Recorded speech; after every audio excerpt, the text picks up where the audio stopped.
Bismillahirrahmanirrahim. Saya Nur Syafiqah Midi Zaini, nombor matrik A162763, ingin membentangkan tugasan tutorial iaitu kaedah pecahan ma'ubi halid darurah yukaddaru biqadariha dan juga majazal uzrin batala bizawalihi, iaitu di bawah kaedah al-masyaqqah tajlibut taisir. Al-masyaqqah tajlibut taisir, kaedah ini bermaksud kesusahan ataupun kesulitan membuka ruang kesenangan.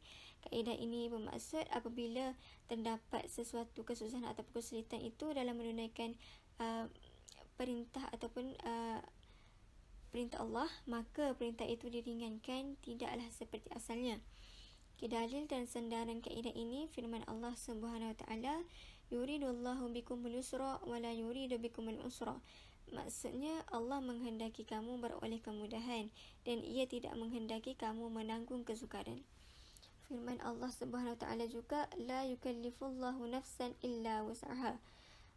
Allah tidak memberati seseorang melainkan apa yang terdaya olehnya. Hadis Rasulullah SAW juga, yusirru wa la tu'assiru, permudahkanlah dan jangan menyusahkan. Dan terdapat juga dalil-dalil yang lain. Al-masyaqqah terbahagi kepada dua bahagian, iaitu jenis yang selalunya mengiringi ibadah seperti lapar berpuasa, dan jenis yang tidak ada kaitan dengan ibadah pula terbahagi kepada dua, kesukaran yang dahsyat yang memudaratkan nyawa dan anggota badan, dan kesukaran yang ringan, iaitu sakit sedikit tapi pada anggota badan seperti pening sedikit. Oleh itu adanya rukhsah, iaitu kelonggaran dalam melakukan sesuatu. Pembahagian rukhsah terbahagi kepada wajibah, iaitu kita boleh makan bangkai ketika darurat. Yang kedua, mandubah, diharuskan solat jamak dan qasar bagi musafir. Dan yang ketiga, mubahah, iaitu baik salam. Sebab-sebab rukhsah ni adalah kerana safar, sakit, paksaan, lupa, jahil, kepayahan dan juga naqs tabi'i.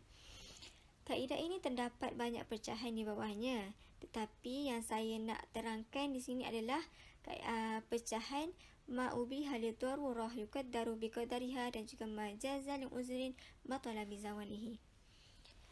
Ma'ubi halid darurah yukaddaru biqadariha ataupun dipanggil juga ad-darurah tukaddaru biqadariha. Pecahan ini bermaksud setiap sesuatu yang dibenarkan dalam keadaan darurah adalah tertakluk pada kadar yang dapat menghilangkan darurah tersebut.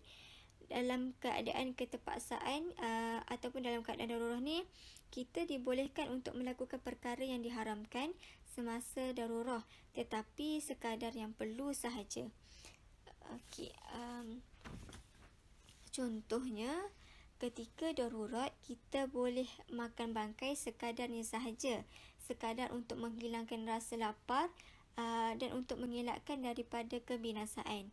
Contoh yang kedua, doktor boleh melihat aurat pesakit lelaki atau perempuan untuk merawat, namun pada anggota ataupun bahagian yang sakit sahaja, tak boleh lebih daripada itu, sekadar keperluan untuk rawatan sahaja. Contoh yang ketiga, jika seseorang lelaki itu membuat tingkap, lepas tu tingkap itu berhadapan dengan tempat perempuan, maka tak perlulah dia robohkan binaan tingkap itu sepenuhnya, cukup sekadar mengangkat kemudaratan dengan mengelakkan dari melihat tempat perempuan tu.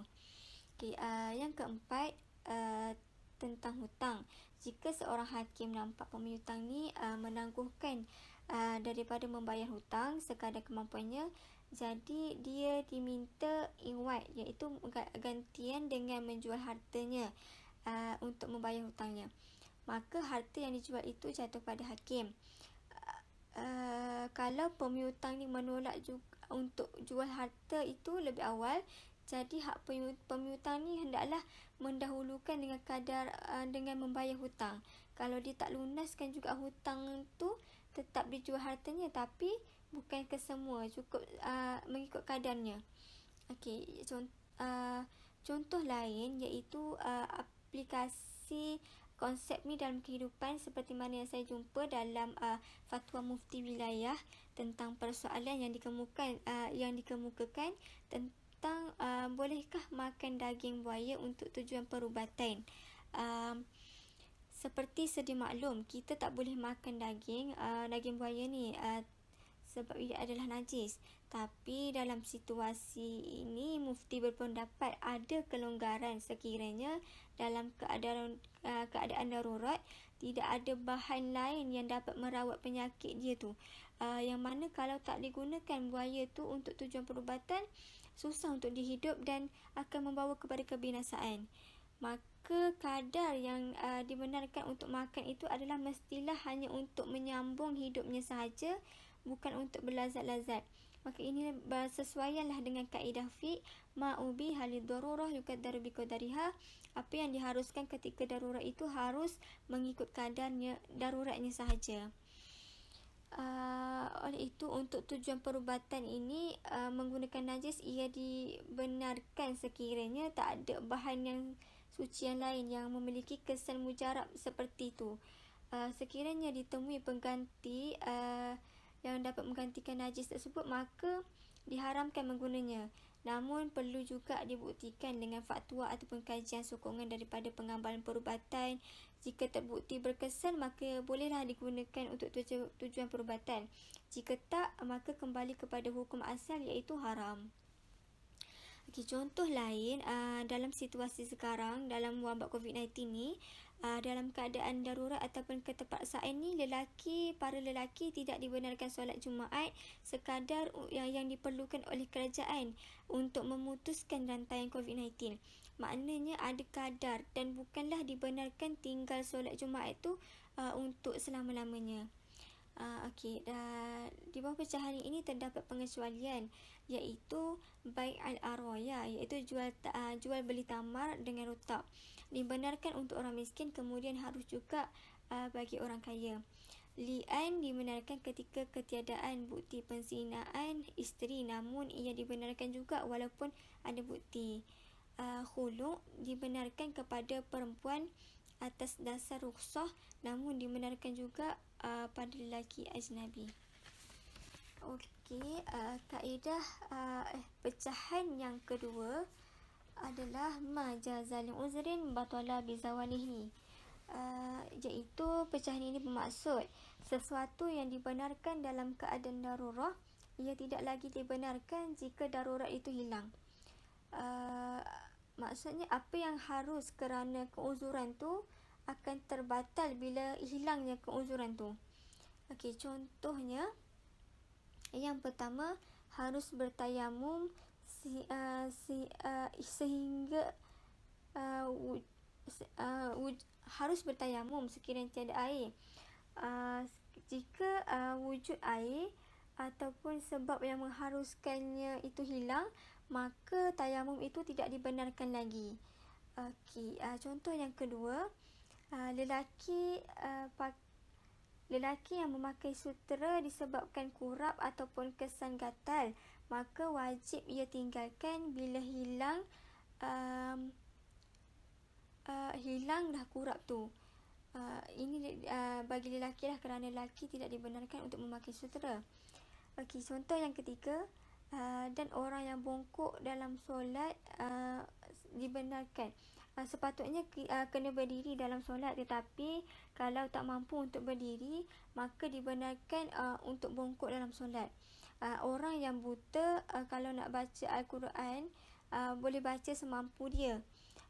Dan orang yang tidak berpakaian ataupun bogel, jika wujud pakaian itu untuk tutup aurat, kena tutup aurat. Kerana berdiri, baca Al-Quran, tutup aurat, semuanya itu fardu kalau mampu. Dan semua itu akan gugur sekiranya keuzuran tu hilang. Contoh yang keempat, perempuan yang sedang beriddah keluar bekerja tidak lagi dibenarkan jika dia menerima harta yang mencukupi baginya untuk menyara hidup. Contoh lain, pada bulan Ramadan, seorang itu jatuh sakit. Dia diharuskan untuk berbuka puasa kerana keuzuran itu. Namun setelah dia sembuh, maka wajib dia berpuasa.